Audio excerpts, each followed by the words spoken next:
palavras de Atos, no capítulo 2, versos 37 a 47.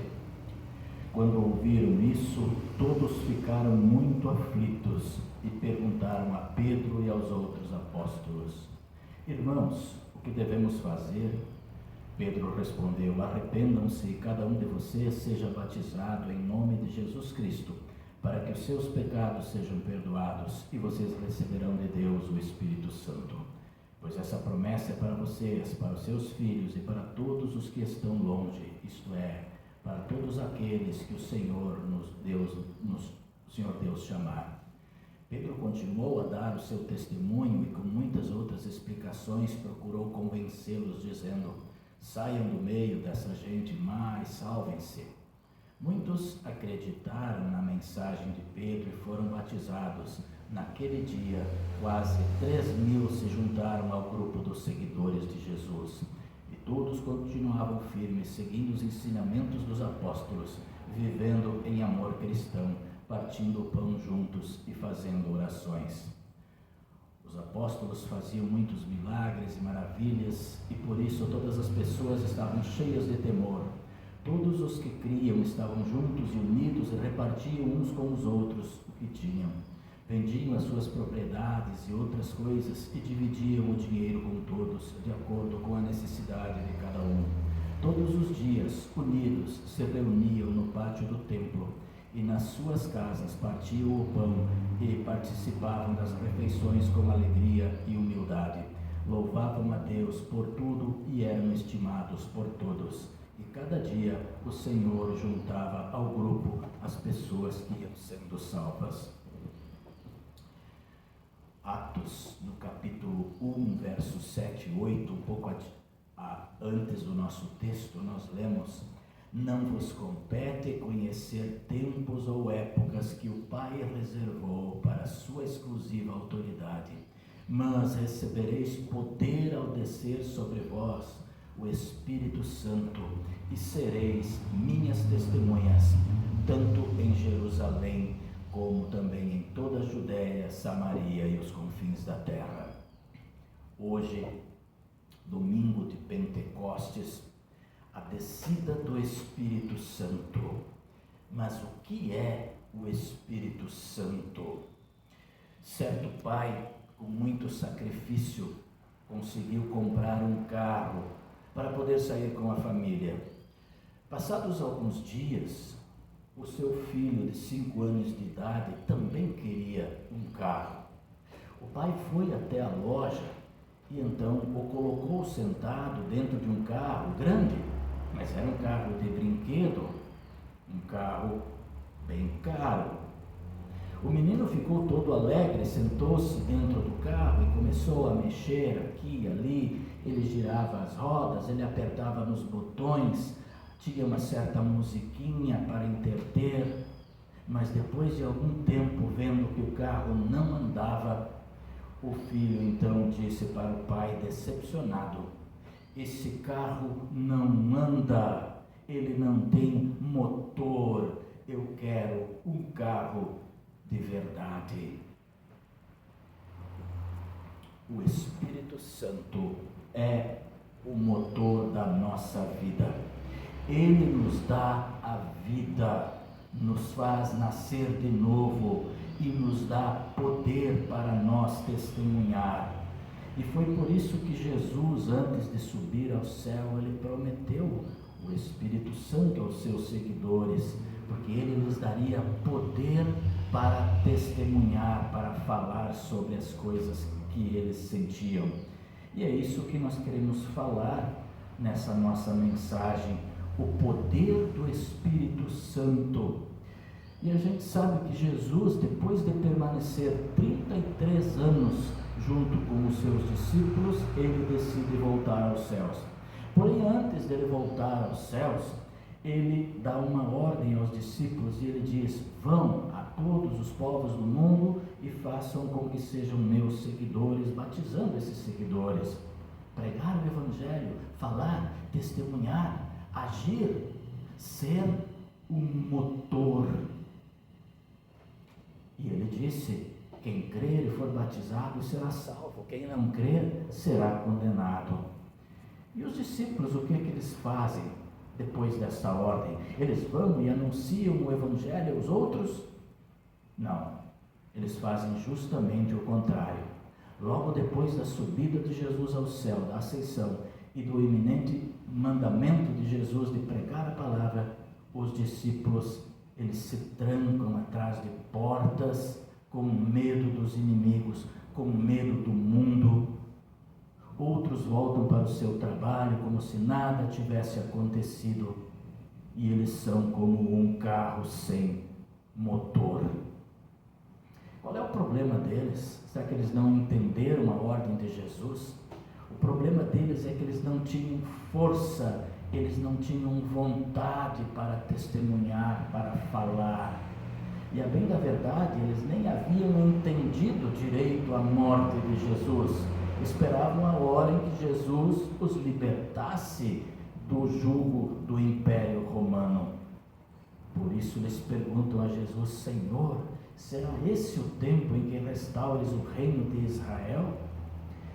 E Jesus, conhecendo o problema deles, ele responde: olha, não vos compete saber nem tempos, nem conhecer épocas que o Pai reservou para a sua exclusiva autoridade, mas vocês vão receber poder do céu ao descer sobre vocês o Espírito Santo, e vocês vão ser minhas testemunhas, sim, tanto em Jerusalém como na Samaria e até os confins da terra. Jesus entende que eles não estão preparados para a missão, que faltava alguma coisa neles, e o poder do Espírito Santo era o que faltava. Por isso, em lugar de repreendê-los, de xingá-los, Jesus lhes promete o que lhes falta. Olha, eu vou trazer poder do alto, vou enviar o Espírito Santo. E o cumprimento dessa profecia se dá nesse primeiro domingo de Pentecostes, 10 dias depois de Jesus subir ao céu. 50 dias depois da Páscoa, veio do céu um vento impetuoso, encheu toda a casa onde eles estavam assentados, e apareceram línguas de fogo, diz o nosso Pentecostes, e eles pararam, então elas pararam em cima da cabeça dos discípulos, e eles então tomam uma atitude diferente. O texto diz que eles ficaram cheios do Espírito Santo e começaram a falar as grandezas de Deus.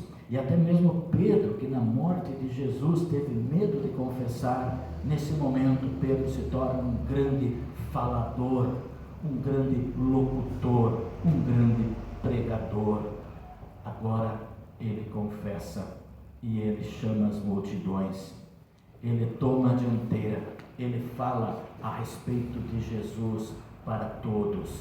E em consequência disso, muitas pessoas, como o nosso texto diz, se converteram e se deixaram batizar. Será que não é isso que está faltando na igreja hoje, uma medida mais rica do Espírito Santo? Por que a igreja cresce pouco? Por que nós não temos mais conversões de 3.000 pessoas num dia só? Será que nós não somos tímidos no nosso testemunho? E a gente fala muito em missão, a Igreja Evangélica Luterana no Brasil fala muito de missão, e muitas somas são gastas para a missão, mas há pouco crescimento. Apesar do muito esforço, há pouco crescimento. Qual será o problema? Será que o problema é que os nossos cristãos não estão dando testemunho da sua fé? Será que eles não têm medo de falar de Jesus Cristo para os outros? Os nossos cristãos de hoje, eles têm facilidade de falar de política, falar sobre economia, falar sobre o futebol. Quando a gente encontra alguém, a gente fala sobre o tempo, e daí muita chuva, vai chover. Mas a gente tem dificuldade de falar sobre Cristo, sobre salvação, sobre fé.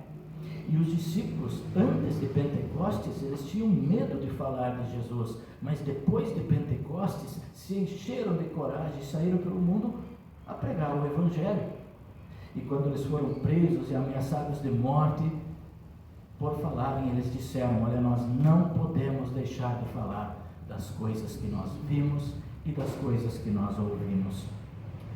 Quando uma pessoa está cheia do Espírito Santo, ela não consegue se calar, ela tem de falar de Cristo.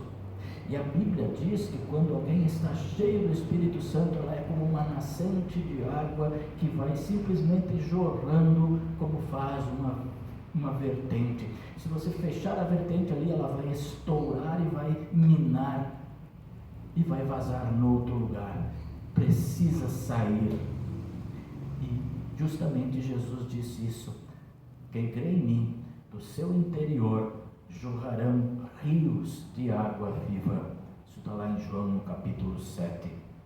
E então o apóstolo João também conclui dizendo: isso ele disse com respeito ao Espírito Santo, do qual eles iriam receber. A pessoa que não tem o Espírito Santo, ela é como um carro sem motor. Ah, pastor, mas ela anda sim, ladeira abaixo. Ladeira abaixo não precisa motor, mas quando chega ali embaixo, não levanta mais. Vai ter uma jornada curta. E quando se fala em Espírito Santo, logo se começa a pensar em dons especiais. Algumas igrejas pentecostais falam no dom de línguas estranhas. Por causa disso, muitas vezes nós deixamos de falar do trabalho do Espírito Santo. Ele pode ser mal interpretado. Ora, o falar em línguas estranhas foi dado, sim, aos discípulos logo depois, nesse momento de Pentecostes. Mas isso cessou. Hoje eles cessaram. Hoje Deus fala através de uma língua clara, através do Evangelho que está na nossa linguagem, e interpretá-las da melhor maneira, da maneira correta, este é também um dom. Então o apóstolo Paulo também diz: olha, não vos embriagueis com vinho, mas enchei-vos do Espírito Santo. Mas como pode alguém se encher do Espírito Santo? É muito simples, é viver em comunhão com Deus. E essa comunhão se dá através da palavra, mediante o estudo da palavra de Deus, que o cristão se enche do Espírito Santo. Para ser mais claro, nós poderíamos dizer que estar cheio do Espírito Santo é estar cheio da palavra de Deus. É por isso que o apóstolo Paulo disse para nós: habite em vocês ricamente a palavra de Deus, instruam-se e aconselhem-se mutuamente com toda a sabedoria, louvando a Deus com salmos e hinos e cânticos espirituais, com gratidão em vossos corações. O Espírito Santo, ele nos enche de gratidão. Então, quando uma pessoa está cheia da palavra de Deus, ela fala aos outros de Cristo. A Bíblia diz: a boca fala do que o coração está cheio. Então, se uma pessoa acompanha muito o futebol, o seu assunto vai ser esse futebol. Se a pessoa acompanha muito política, o seu assunto vai ser política. Se uma pessoa lida muito com dinheiro, com economia, ela vai falar muito sobre dinheiro. Mas se ela se envolve com as coisas de Deus, com a sua igreja, ela vai estar jorrando, ela vai estar transpirando as coisas de Deus à sua igreja. Sem pensar que ela vai falar aos outros muito também da sua igreja. Então, por isso, vamos nos encher, vamos nos motivar a cada vez mais estudar a palavra de Deus, a ponto de nós não mais podermos ficar quietos, mas termos que falar com os outros de Jesus. E nós, cristãos luteranos, aqui da Congregação Cristo, temos muito o que falar. Como Cristo tem nos abençoado desde a nossa igreja, desde o nosso templo aqui do lado, desde todas as nossas ovelhas. Que Deus abençoe a cada vez mais nós testemunharmos essa igreja linda e maravilhosa, conquistada com o sangue de Jesus Cristo. Que Ele fique com vocês durante esta semana. Amém.